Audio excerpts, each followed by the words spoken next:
أعوذ بالله من الشيطان الرجيم. بسم الله الرحمن الرحيم. والطور وكتاب مسطور في رق منشور والبيت المعمور والسقف المرفوع والبحر المسجور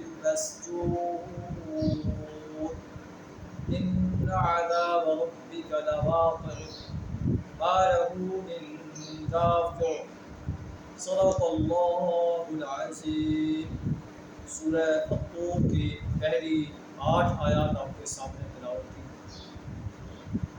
سورہ الطور مکی صورت ہے اور مکی صورتوں کے اندر توحید و رسالت اور آخرت پر بڑے مدلل انداز سے بیان ہوتا ہے. اس صورت میں آخرت پر بڑا جو ہے مدلل انداز سے بیان ہوتا ہے. اسے الطور اس لیے کہتے ہیں کہ اس میں الطور کا لفظ ہے والطور و کتاب مسطور. آیات کا ترجمہ کچھ اس ہے. والطور قسم ہے طور کی، و کتاب مسطور اور ایک کھلی کتاب کی، فی رق منشور جو رقیق جلد میں لکھی ہوئی ہے، والبیت المعمور اور آباد گھر کی، والسقف المرفوع اور اونچی چھت کی، والبحر المسجور اور موج زن سمندر کی.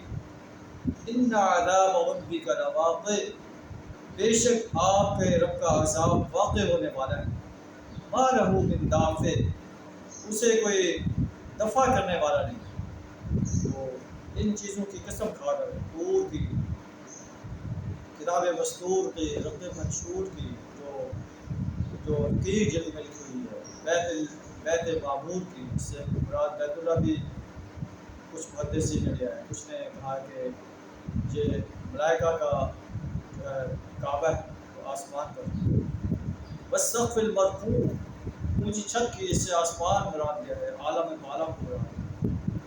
موزن سمندر کی قسم، سمندر جو موزن ہے اور اللہ نے اسے کنٹرول کیا ہوا ہے. اگر اللہ اسے چاہے تو سمندر کے پانی کو پوری کائنات پر، پوری زمین پر پھیلا دے اور انسان جو ہے وہ ڈوب کر مر جائے. یہ اللہ کی قدرت کا شاہکار ہے کہ اللہ نے اس موزن سمندر کو اپنے احاطے میں گھیرے ہوئے. ان سب چیزوں کی قسم کھا کر اللہ ارشاد فرما رہا ہے ان عذاب ربک لواقع، بے شک آپ کے رب کا عذاب واقع ہونے والا ہے. قریش مکہ جو تھے وہ نبی صلی اللہ علیہ وسلم سے کہتے تھے آپ جس عذاب کی ہمیں دھمکی دیتے ہیں کہ قیامت آئے گی اور کفار کو جہنم کی آگ میں ڈال دیا جائے گا، آپ وہ عذاب لے آئیں تاکہ ہم جو ہے دیکھ لیں کہ آپ کی بات سچی ہے. اللہ کا بتا ہے ان عذاب ربک لواقع، بے شک آپ کے رب کا عذاب واقع ہونے والا ہے. ما لہ من دافع، جب واقع ہوگا تو کوئی اسے روک نہیں سکے. یوم تمور السماء مورا، اس روز واقع ہوگا جب آسمان بری طرح ڈگمگائے گا. وتسیر الجبال سیرا، اور پہاڑ اڑے اڑے پھرے گا. فویل یومئذ للمکذبین، اس روز جھٹلانے والوں کے لیے ہلاکت. اس بات کو ایک دوسرے مقام پر ارشاد کیا گیا ہے کہ القارعۃ ما القارعۃ وما ادراک ما القارعۃ یوم یکون الناس کالفراش المبثوث، اس روز انسان پتنگوں کی طرح بکھرے ہوں گے.